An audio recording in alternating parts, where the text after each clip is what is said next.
Hello guys, Frost here. So today we are doing the fourth part in Artifact Material Raid series. Today we'll look into mid-maxing and heroes that you can use and yeah. So the first one that I like and I think really is like an MVP here would be Estrid. So if you look, her attack is really high.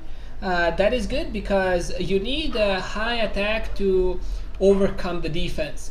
So first you need enough attack so you can overcome the defense of the Salazar. Salazar has really high defense.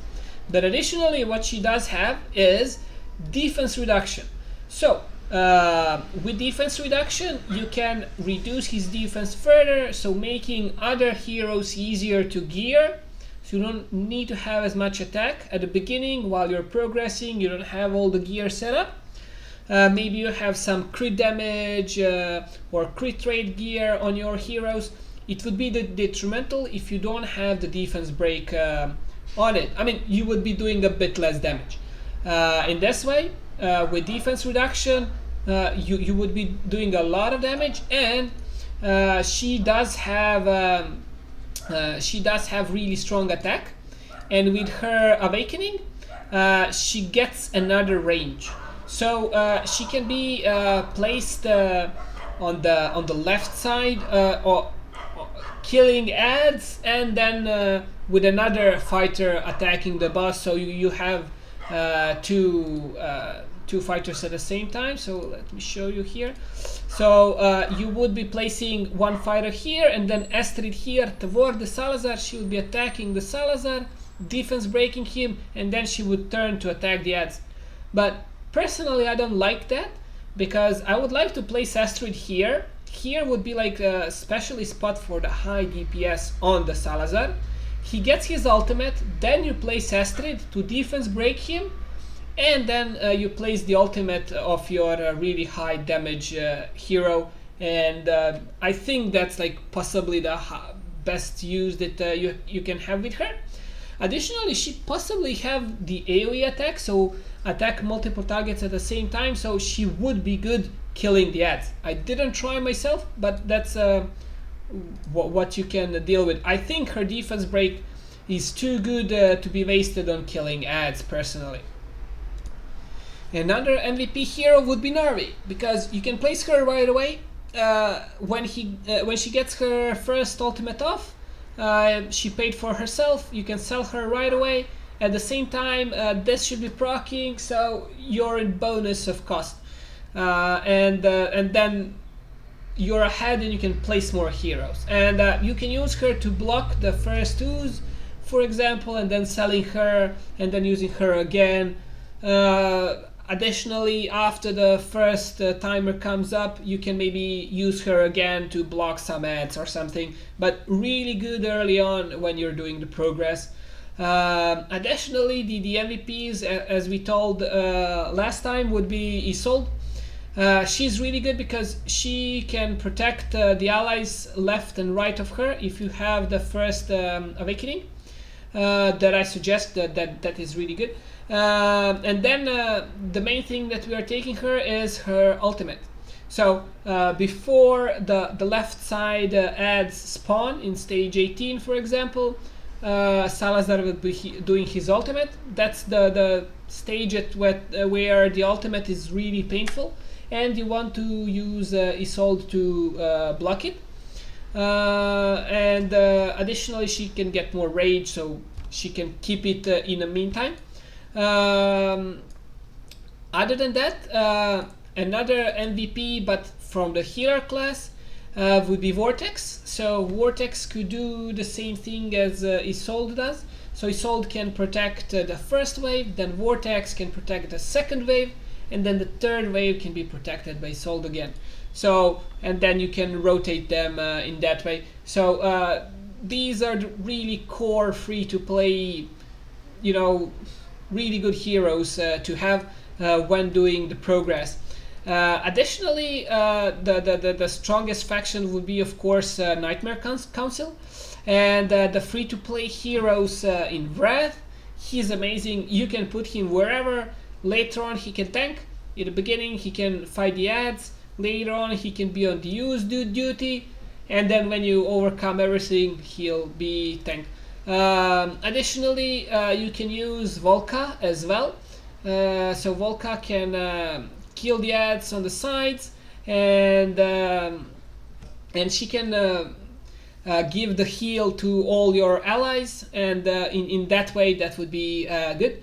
So after the Salazar does his ultimate, they can help in healing themselves, so your healer can focus on tank. So she's really good on the ads duty. She's really good with killing oozes. Additionally, what she has really nice is when she attacks and uses her ability, she does damage reduction on a boss. So if you're progressing and you don't have all the heroes, but Volca is free, you should be able to have it in a time where you're progressing high in artifact material rate. You can try to rely on this thing. So when the hero has 7 stacks of Scarlet Ferment, each of her attacks consumes 2 stacks, dealing extra damage and placing this debuff on a target. And then he does 30% less damage. Your units would be able to survive. So if you don't have Isolde, you can place her and try to play around for her to get enough stacks so she can debuff the boss, for example, for the first wave. And then for the second, the Vortex would be able to have his ultimate ready to protect the allies if you don't have enough rage, for example, on the Vortex, and you don't have Isolde. So she is really good. Her revival time decrease with Awakening 1 is really good on Decimus. So you can use Narvi to block the first one, then Decimus, then Narvi again, and then Decimus again. So she can be played with quite a lot. She's really good.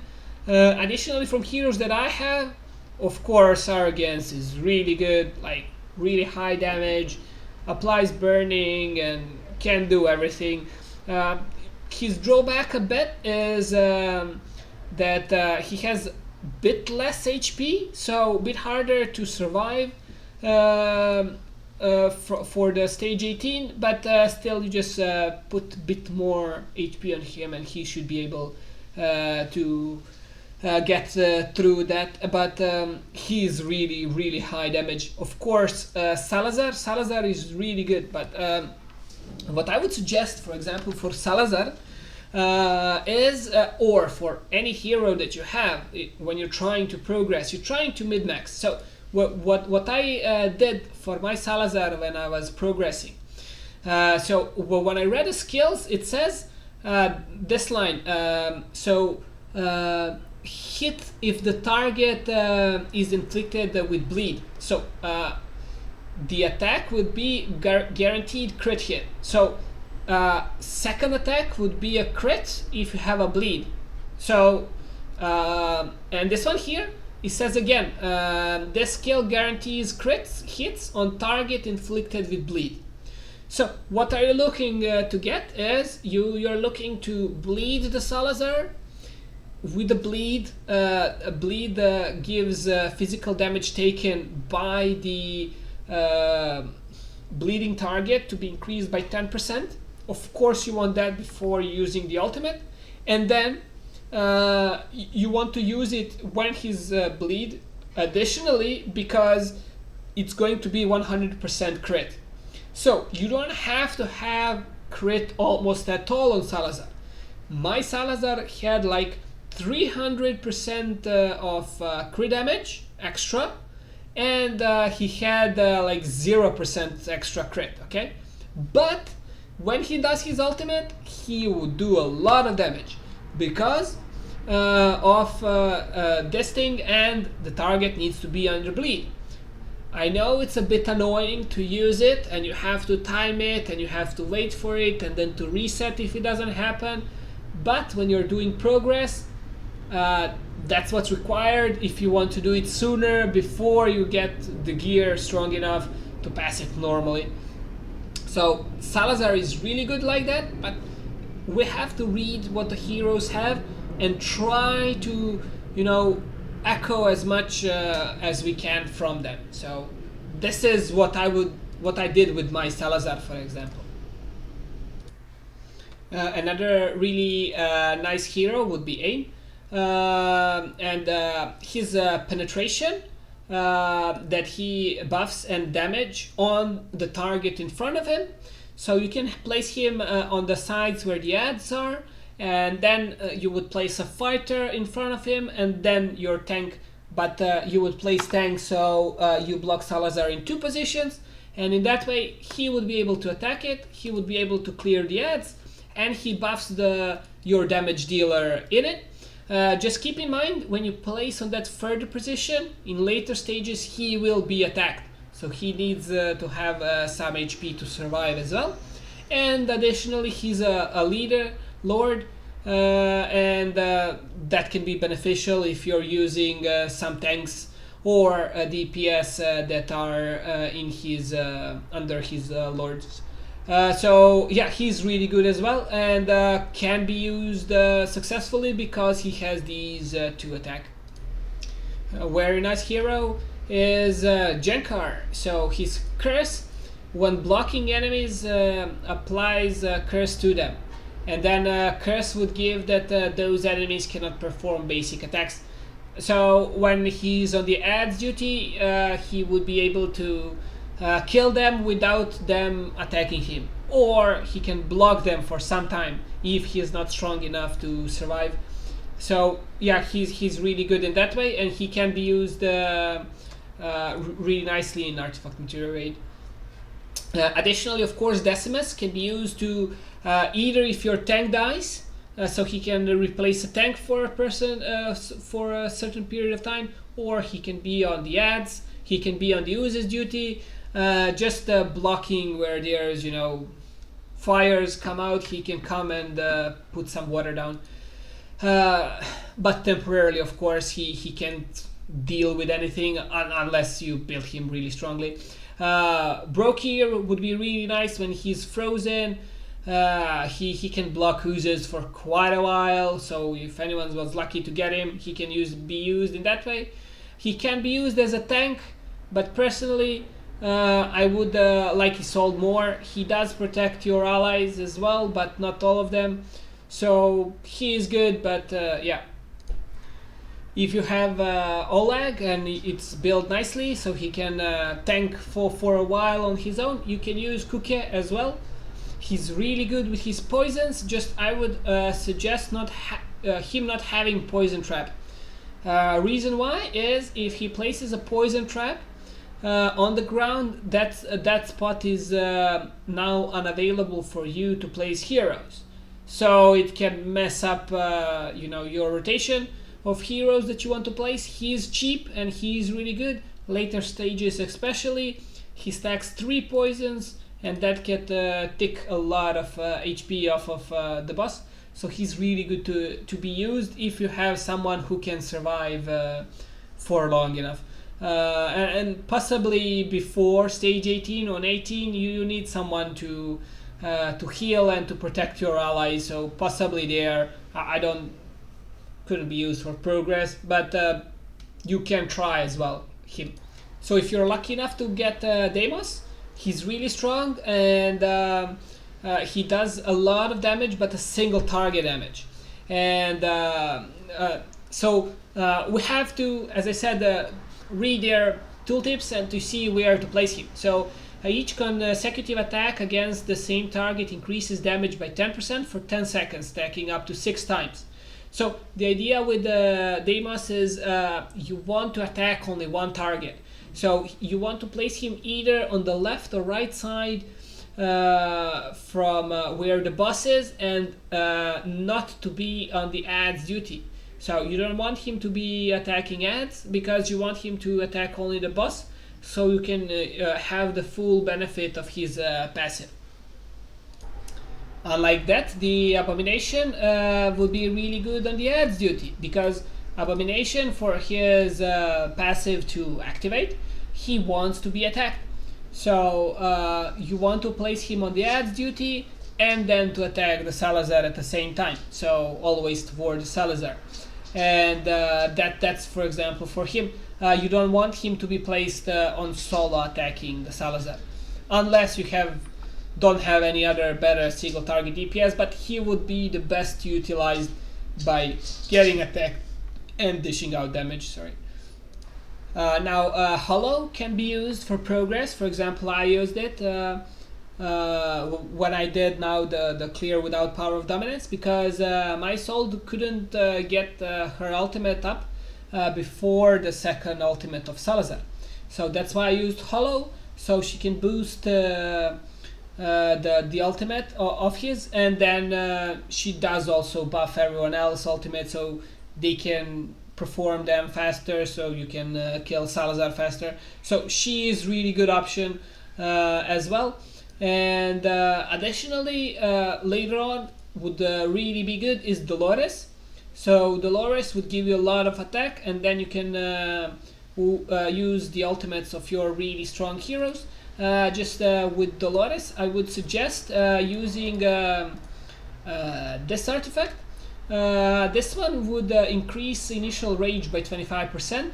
So if your strongest DPS is not one-hit hero, but he does damage over some time, then I would prefer to use this over the ancestral teachings, because it's better to have it sooner for longer than to have it later for just a few seconds, because when a lot of ads start coming from left and right, then you know less of a benefit. Your wrath would die because his rage would go down. So in that way, I like to use Horn instead of ancestral teachings. For example, for my wrath, this is my tanking wrath in the Guardian gear, and when placing him, I like to place him even though I don't have to place him then. I don't have to bug Salazar in two positions because I have arrogance. I still place him just in the end. The reason being, I want his ultimate to last as long as possible. So if I place him right away when the fight starts, his ultimate would go down, lasting 30 seconds. So few seconds sooner, and then he would die when the Salazar does his second ultimate. So I try to place it as late as possible, so his ultimate can last as long as possible, because he would have been gaining rage while Salazar is getting there. So that's like 4 or 5 seconds that you're gaining there extra with heavy blow. So you can play around with that, when to place heroes for their ultimates to be active or to be ready and stuff like that. Another interesting hero is WOR, and his specialization on attack speed. So he's specialized in utilizing attack speed better than other heroes. So I like to put a lot of attack speed on him, so his specialization to attack speed, and leveling up his ultimate, if lucky, would be really good. I didn't go over to use the stones epic skill crystals just yet, but yeah, he can be used in that way. I had to 6-star him because 5-star he wasn't enough to be on the ads duty. And additionally, for his gear, I put this set because he has a lot of attack speed. He can proc this extra damaging attacks more than other heroes. So I think he's one of the best in utilizing them. Maybe Setram can be good with this set, or some other hero that has a really high attack speed. But yeah, and if you can see here, he doesn't have any amazing gear, just random stats, and yeah, this is enough for him to take care of the uses. So additionally, what you can use is you can use Laurel. and you can spawn her and despawn her right away, so you can get 50% of ultimates on 2 of your heroes, hopefully at that time. And afterwards you can place a healer, so in that way you can have ultimates and fire them off sooner, and she can be good in that way to be utilized. Anyway, that's it, guys. So good luck in your artifact material raid progressing. If you have any questions or anything else you're unsure of the lineup, you can write down in comments, and I can maybe help you out with gearing up the heroes and everything else. And in the end, of course, just remember, when we catch them all, we still need to play the game. So keep some red crystals for stamina, and yeah, it's not easy not to spend everything on summons, but try. Get strong. Cheers, guys. Bye bye.